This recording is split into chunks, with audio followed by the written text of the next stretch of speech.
પેલા લૂંટાવો ને પછી પોડાવો ને એટલે તારા વજીને કે રત્નાને છૂટો કરે તો કરો એ ભાઈ જોત ને કોણે બાંધો કોને કરો યાર અરે ના આપણું કરે કરાય તો કરો યાર હા ભાઈ તો બાંધો નતો ને એચા બાંધો ચડો બહુ સતકને હાંડ ઉપર ચડો પેલા પછી મેં ઓરા ભઈ આવજો અરે હાર ના તું એમ કેમ તો સોને હું એમ કેમ છું તો હાર ના તારા જે જોવે તે માગી લે રત્ના તારા ઉપર રામદેવ ખુશ છે રત્ના આપણું ને વસ્તર તમારા નામનું જો પાંદડું ન હોય તમારે તમારી ભક્તિ જો હા રત્ના તો તારે પણ ઝાડમાં આવવાનું છે માટે વેળાસર તૈયાર થઈને પાછો આવજે રત્ના હાલો બાબુ સાંડમાં હાલો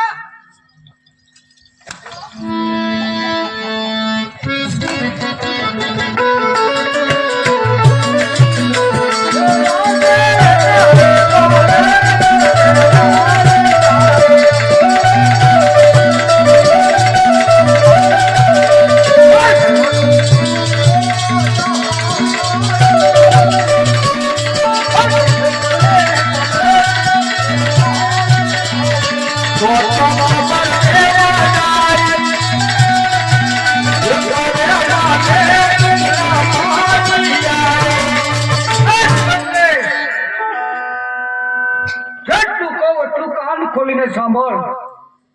જઈને કહેજે તારા બાદશાહને કે મારા બેનનો માલ લૂંટો છે તેમ મને સહી સલામત પાછો સોંપી દે એમ કેવા છતાં જો ન માનતો હોય જઈને કહેજે 52 ઓલિયાની કરામત જોયું હોય તો રણુદાના રાજા રામદેવ પાસે છે અટકર ગાયોને ગોંદરે રાસને ઉભો છો તે શા માટે શું તો બધો ખ્યાલ છે સંદેશો લેવા માટે શા માટે તો હાલતો થો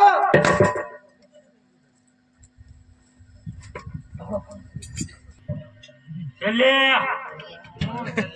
માલ લાવ્યા કે નહીં હું માલ લાવો આપડા મુંગલા છે ને જ્યાં બધા મુંગલાના ત્રણ ગુડિયા રાટી ને એવા બધાને એમ ખટકો ને એ કરામ જો ઢગલો વાળતી તો ઢગલો પણ કેમ હે હું કેમ તમને મોકલા હતા તે હું તને ક્ષમા કરું તું મારા પાવ પૂજામાં તારો હિત છે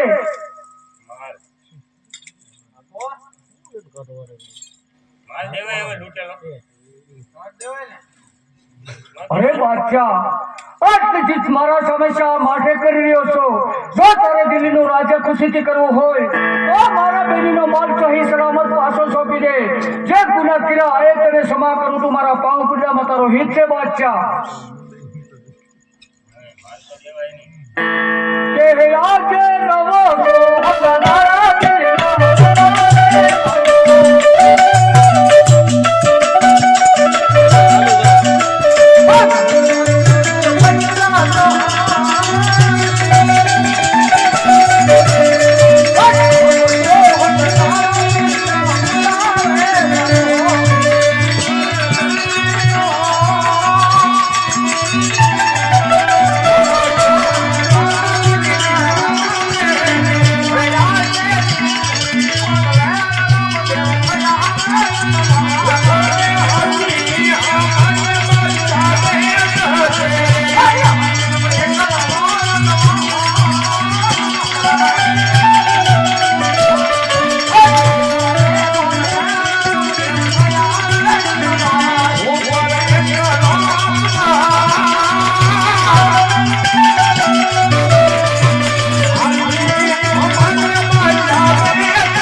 માટે તૈયાર થઈ જા. તૈયાર થઈ જાઓ.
હા બાદશાહ, એક ગુનો તારો માફ કરું, પણ હા બાદશાહ, આજ પછી કોઈ બેન દીકરી માથે અત્યાચાર ન કરતો, નકર સમજ્યા તારી મોત સિવાય મુક્તિ નથી.